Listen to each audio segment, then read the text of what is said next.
I was in the Army. I was drafted. I was in high school. I remember that the first number pulled for the draft, I think, was 518 or 512, and mine was way up there, but they took me. I was in high school and turned 18, and they gave me a deferment till I graduated.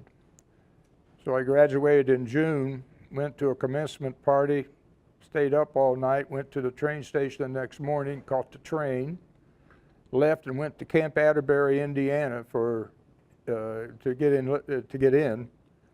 Transferred from there to Little Rock, Arkansas to a Camp Joseph T. Robinson.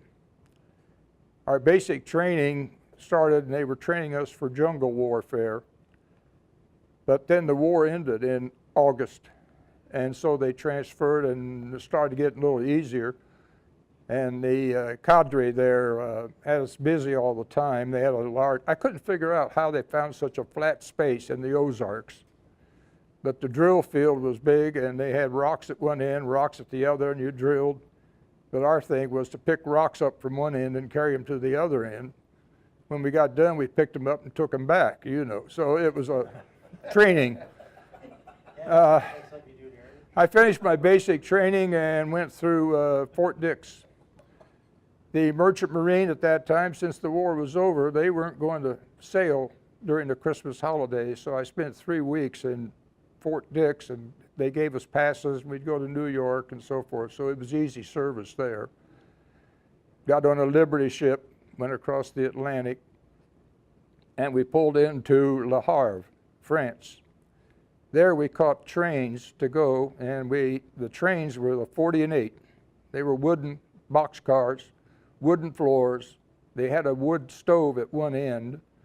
We were carrying our backpacks and everything, and there was no beds. You just slept on the floor. And we stopped at cigarette stops on the way. They had Chesterfield, Lucky Strike, Camel, and that's where the Red Cross would be there, give us coffee, donuts, and so forth.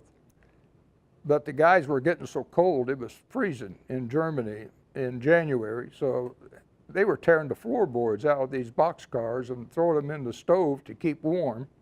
I think they had to rebuild the boxcars once they got them back, you know.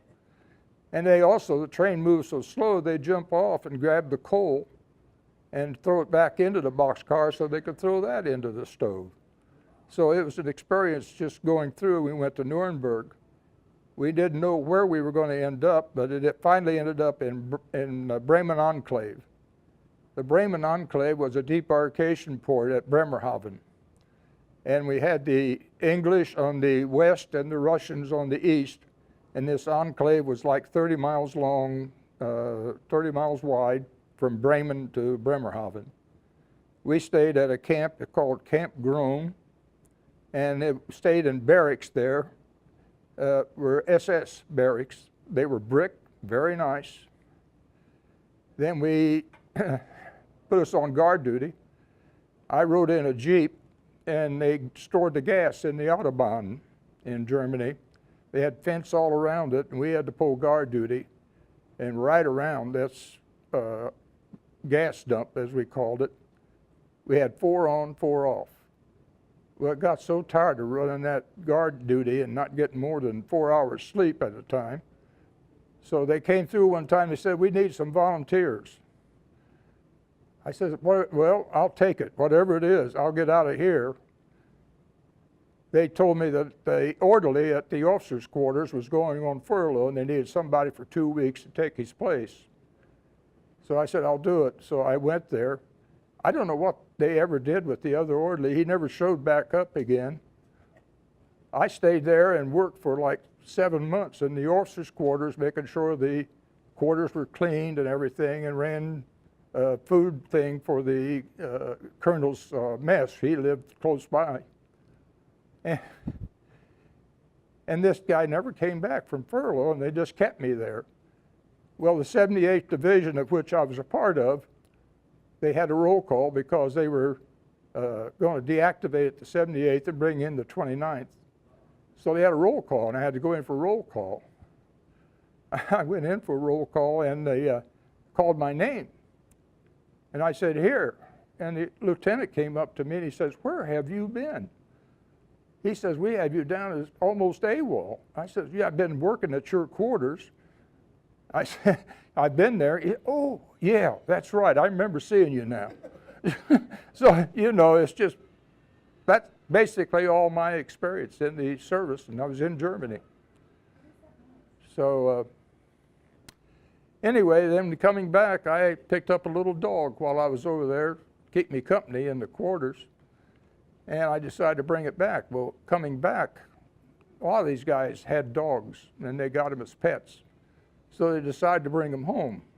Well, they brought them up to Bremerhaven, and they put all these dogs in crates, and they put, we had 18 men and 1 lieutenant on a merchant marine ship bringing back 88 dogs.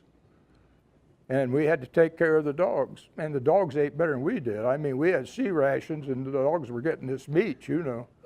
But anyway, we took care of these dogs. It took us 3.5 weeks to get back because they didn't want to go through the Atlantic in the wintertime. It was too rough, so they went down by the Azores and went through the southern route. Got back to New York, got my discharge, came home, happy as a lark.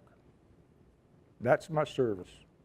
But I felt good doing it in Bremerhaven because when I arrived there, I had like 2 points. These guys over there had like 250, 280. I told a friend of mine, I says, we'll never get out of the service at this rate. And a man came through and said, who wants to enlist for a year in the regular army? I says, I will. So we knew we were going to get out in a year. So it was a good service, and I enjoyed it, and I enjoyed being able to be where the guys were being able to get home. I know they'd been there, they'd been a rough time, and that was my contribution to the service, to see that they did get home and everything went right. So that's my story.